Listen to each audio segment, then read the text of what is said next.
Not too bad. One more mag.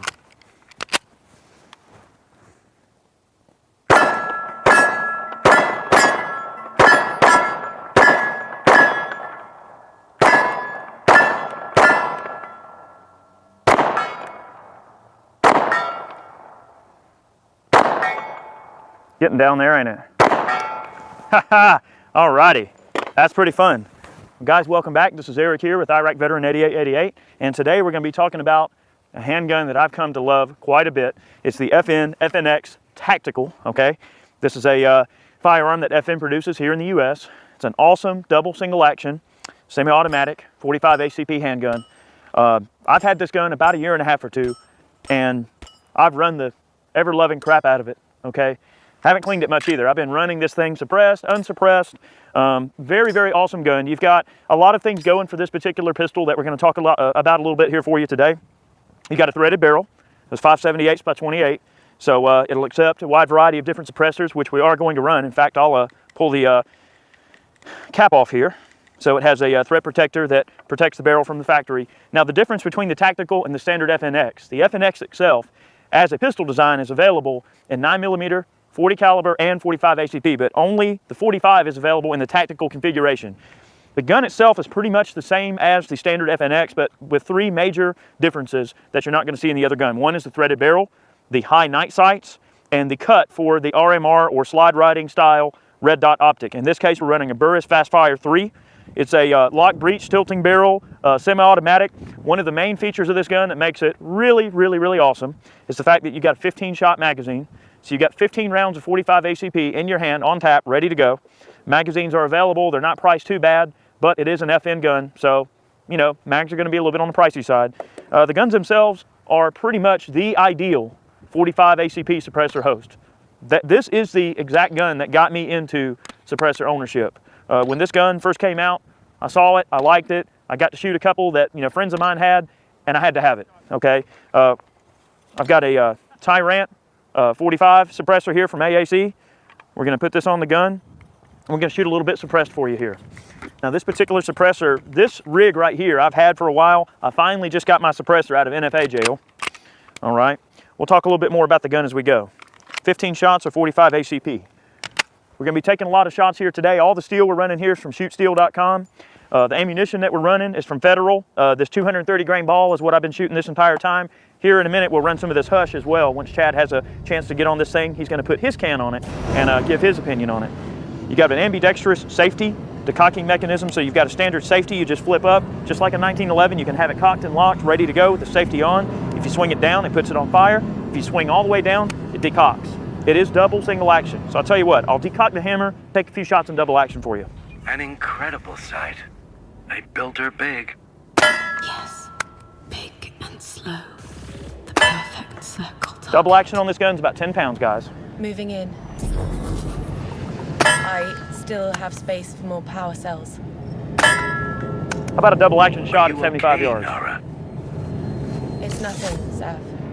Just remembering something.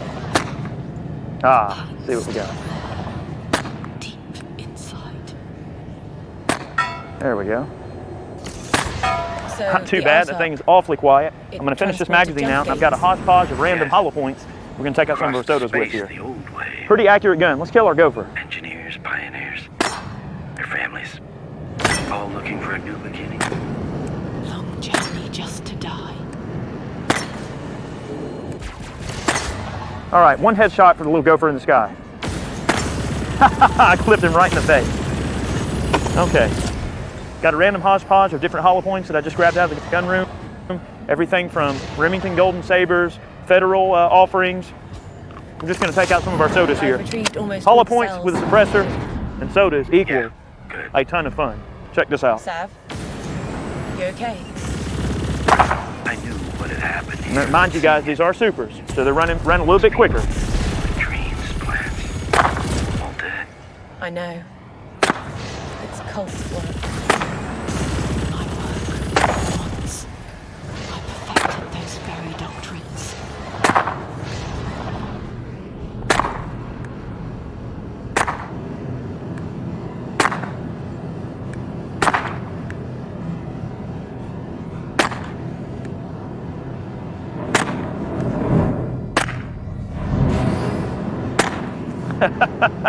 Not too bad. A couple of those rounds were kind of going through the necks of the soda bottles and not even hitting the soda.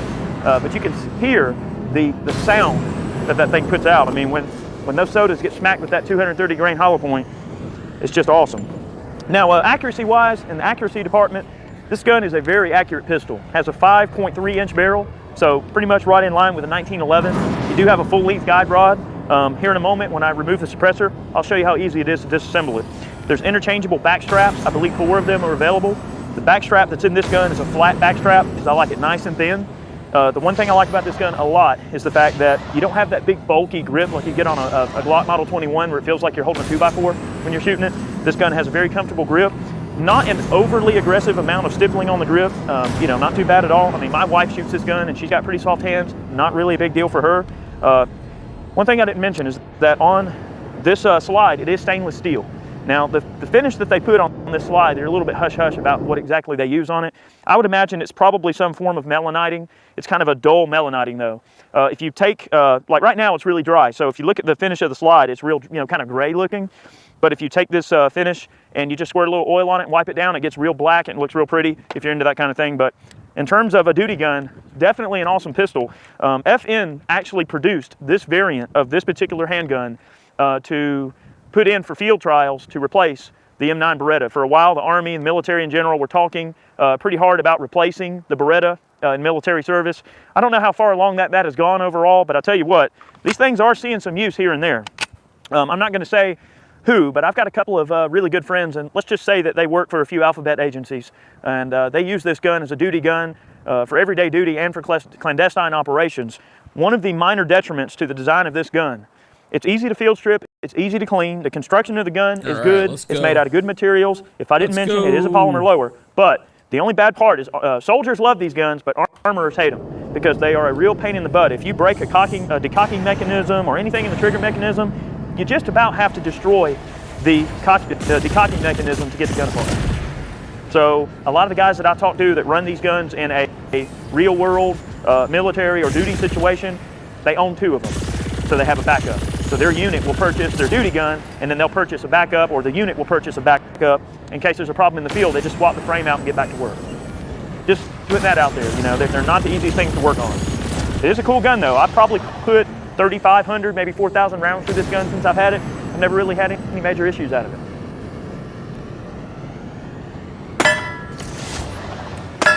Real accurate, yeah.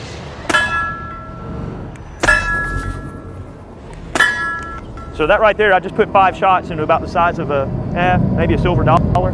That's not too bad. It's real accurate. Let me see if I can, let's try some headshots there on this D28. Not bad. Right over his shoulder. I mean, once you know where you're at, I mean, this gun will definitely put him in there. It's more accurate than it needs to be by a long shot. It's just a great gun. Let's try a little popper back there. Well, we got a soda hanging out there. Let's shoot him. There's still some Coke in the bottom there. Let's see if we can. Ha! Shoot it out of the bottom there. Not bad. We got soda on the ground there. We'll take him out. Not bad. All right, we got a popper back there. We'll shoot him. Not on your hands.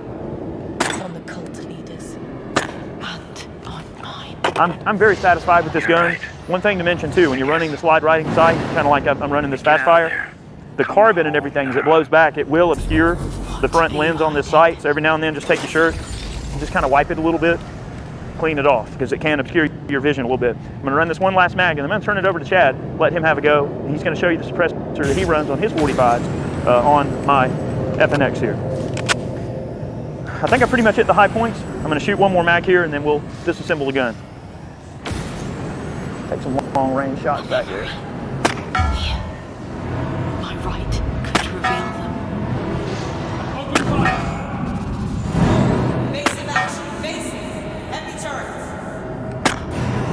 Other than that one that hit low, I just put 3 shots into about maybe the size of a grapefruit at about 75 yards.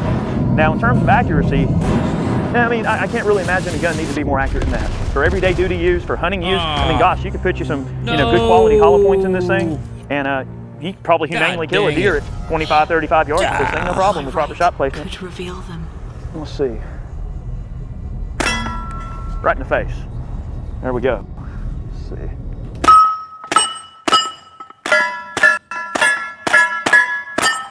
All right, not bad. I'm gonna pull the suppressor off, and boy, she's hot. I gotta get the can off in order to disassemble the pistol for you. I think I'm going to have to broadcast from a different computer than I play on. Thankfully, I have more than one computer, so I think I'm going to try that. See what that's like. Streaming stereo. Stereo sounds strange.